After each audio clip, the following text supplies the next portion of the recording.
Aujourd'hui, la richesse de certaines firmes multinationales est supérieure au PIB de certains États, c'est dire leur rôle et leur influence importante.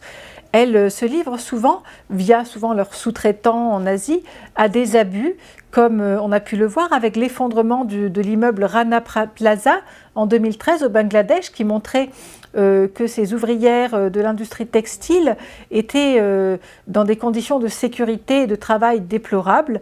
On peut le voir aussi en Amérique latine avec les abus de la firme Chevron Texaco en Équateur, qui a pollué le sol et effectué des rejets de pétrole dans la forêt amazonienne. Ces abus sont dénoncés régulièrement par des ONG. Mais l'ONU apparaît légitime aussi pour agir pour réglementer l'action des multinationales. Depuis les années 1970, l'OIT, l'Organisation internationale du travail, qui dépend de l'ONU, a tenté de réglementer l'action des multinationales. Ainsi, en 1977, a été adoptée la déclaration tripartite sur les multinationales. Mais la portée de ce texte et son contenu ont été très édulcorés car il y avait une opposition des pays occidentaux ainsi que des représentants des employeurs, c'est-à-dire des patrons, à ces textes.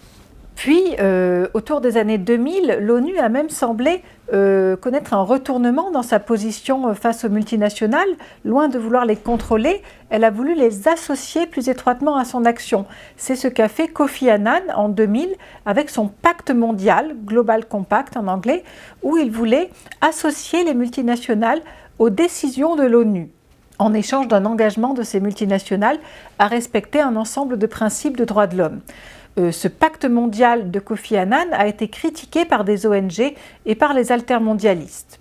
Mais récemment, un tournant se produit et en 2014, le Conseil des droits de l'homme de l'ONU a voté une résolution à l'initiative de l'Équateur pour rédiger un traité, donc un texte contraignant de l'ONU pour réglementer les agissements des multinationales par rapport aux droits de l'homme.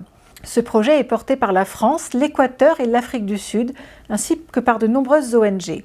La France soutient ce projet car en 2017, ce pays a adopté, à la fin du quinquennat de Hollande, le droit sur le devoir de vigilance des multinationales. C'est le premier acte régulateur des multinationales vis-à-vis des droits humains au niveau mondial. Mais jusqu'à présent, l'Union européenne, comme les États-Unis, sont contre ce projet de traité à l'ONU.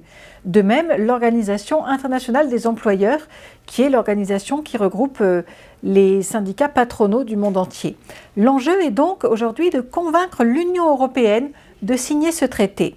Plusieurs mouvements latino-américains et altermondialistes se sont groupés dans une structure qui s'appelle la Campagne mondiale pour démanteler le pouvoir des multinationales.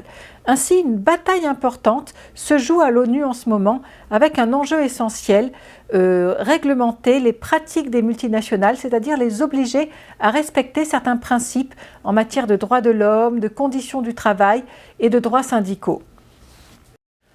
Pour approfondir sur ces sujets, vous pouvez vous référer à mes ouvrages « Histoire de l'UNESCO, les 30 premières années » paru aux éditions L'Harmattan en 2010, « Histoire des idées des Nations Unies, l'ONU en 20 notions » paru aux éditions L'Harmattan en 2015 et « Une brève histoire de l'ONU au fil de ses dirigeants » paru aux éditions du Croquant en 2017.